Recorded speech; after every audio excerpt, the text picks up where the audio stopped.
Yo guys, balik lagi di Uki Kelvin Official bersama saya. Tentunya Uki, gimana kabar kalian? Dan kita lanjut lagi dalam pemberitaan terbaru dari siapa nih guys? Yuk kita lihat. Sebelumnya bantu subscribe Uki Kelvin Official guys. Kalian mikir juga nggak kenapa banyak yang menyerang Mulyono alias Pak Jokowi di akhir masa jabatannya? Iya ya, kenapa sih banyak yang nyerang padahal Pak Jokowi adalah orang yang best presiden? Bener nggak menurut kalian guys ya? Kita lanjut lagi. Berapa sakti Mulyono ini? Ini dia.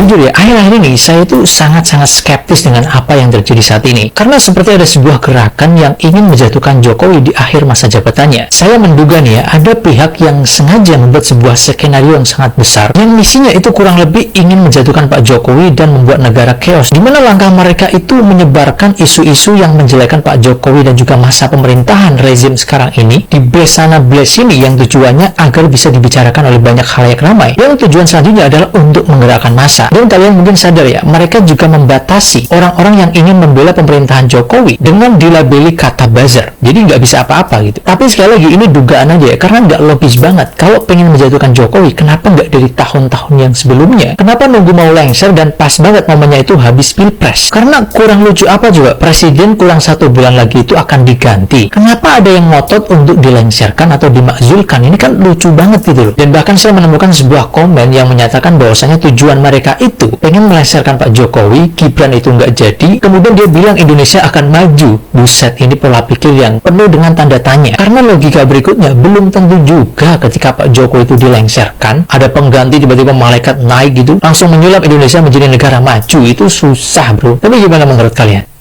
Iya, para netizen hati-hati loh, kalian jangan mengetik yang aneh-aneh, jangan sampai nanti kena fitnah ya.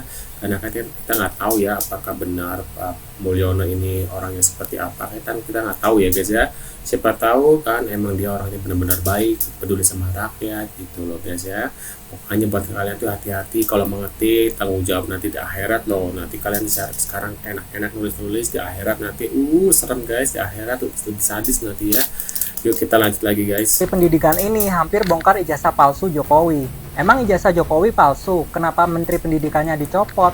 Saat ini tidak ada alasan yang jelas kenapa waktu itu Menteri Pendidikannya dicopot.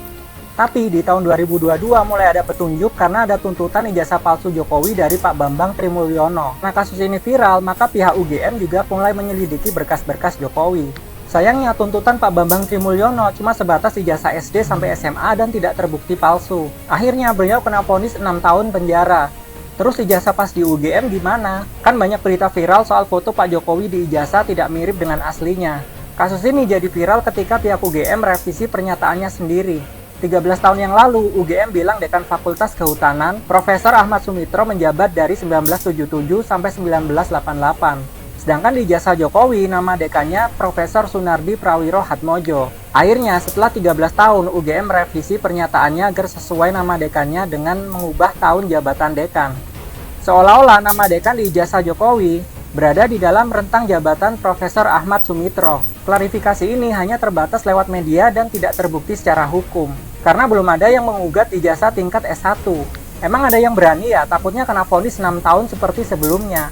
Netizen pun ada yang protes. Hanya demi sebuah boneka cungkring universitas yang begitu ternama sampai rela bertindak sebodoh dan serendah itu, miris.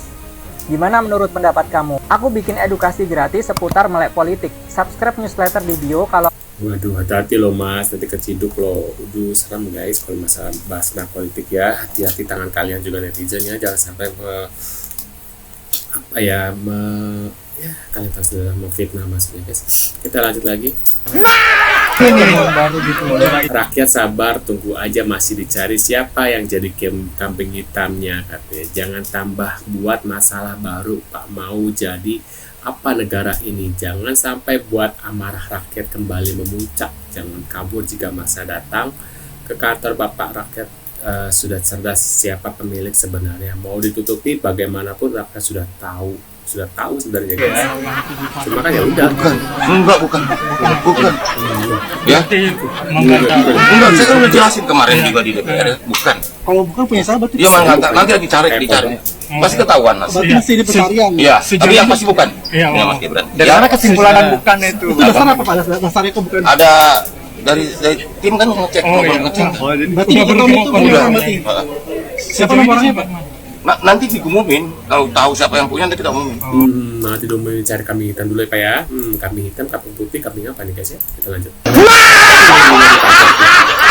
Cuitan blimbing sayur yang radal oleng, fufu of fava katanya. Saya lagi membayangkan Prabowo mendaki Semeru, terus pas nyampe di puncak dia mengibarkan bendera merah putih, lalu dia berteriak, titik kembali ke pelukanku. Terus habis itu dia menggelinding ke bawah seperti seekor landak. Waduh, serem juga. Pas nyampe di bawah dia langsung membeli jagung bakar. Waduh, serem juga guys. Keren ya cerita saya langsung. Bener apakah bukan ya? Karena ini kayaknya kalau asli nggak mungkin pakai ini deh guys, blok foto asli. Nggak tahu ya, bawa alam. Kita lanjut lagi guys. Gue kesel banget sama orang ini nih. Orang ini tuh suka nggak jelas. Kalau lu nggak bisa ngerti perasaan masyarakat Indonesia, mending lu nggak usah ngomong. Statement lu tuh aneh. Lu ngebahas oh dia lagi hamil nggak bisa pakai public transport. Gila. Kalau ekonomi sosial yang menengah ke bawah, lu pikir gimana caranya mereka bisa melahirkan, bro? Hamilnya gimana? Nggak boleh keluar rumah karena mereka nggak punya sesuatu yang pribadi. Kalau orang nggak punya motor, mobil pribadi, mereka nggak boleh pergi. Ke rumah sakitnya gimana? Gila, nggak capek banget gue ngeliat yang kayak gini-gini nih. Minimal pak, kalau kerjaannya tuh nggak kelihatan atau prestasinya nggak kelihatan, janganlah kasih statement-statement tuh yang bikin masyarakat kesal. Gila, gue sih lu bacanya aja udah capek banget nih statement-statement kayak gini. Gak bisa lihat apa ekonomi lagi susah buat masyarakat menengah ke bawah. Lu pikir orang yang hamil di Indonesia cuma satu sampai harus naik private jet? Capek banget, capek banget. Kalau jadi pejabat gue ngerti gitu perasaan masyarakatnya. Dengerin kayak gini-gini tuh sakit. Gimana? Orang kayak gitu mah nggak mikirin rakyat, lebih memikirkan diri sendiri ya guys ya, daripada mikirin rakyat. Bodoh amat sih, yang penting mah perut kenyang, keluarga nyaman gitu guys. Gak ada seorang pemimpin di dunia yang diteriaki satu stadion dengan kebencian. Wah bener kan nih, dengarkan suara teriakan yang ngeri sedap. Suara apa guys?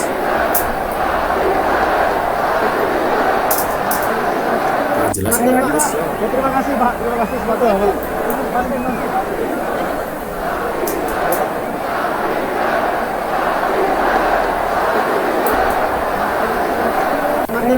Suara pasir, jelas suaranya ya, kalian kedengar nggak suaranya guys?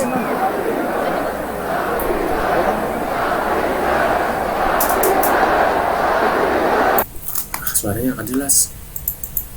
Gibran terlihat marah dan kesal ketika ditanyai tentang pesawat jet yang dinaiki oleh adiknya, yaitu Kaisang. Bahkan dia itu sampai mengancam para wartawan dengan menyebutkan, "Mbak, hati-hati loh."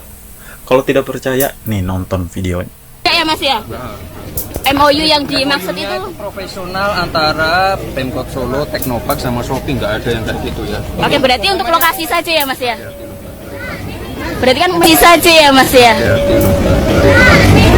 Berarti kan Wah, Gibran.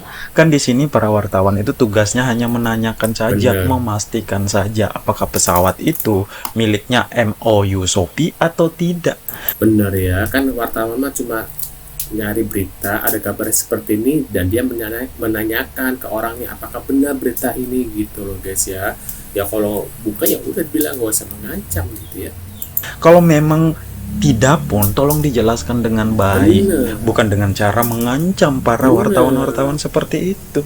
Anda ini pejabat negara, jangan sampai Anda anti kritik. Dari sini saja kita bisa menilai nih orang anti kritik. Ditanya baik-baik kok jawabnya seperti itu.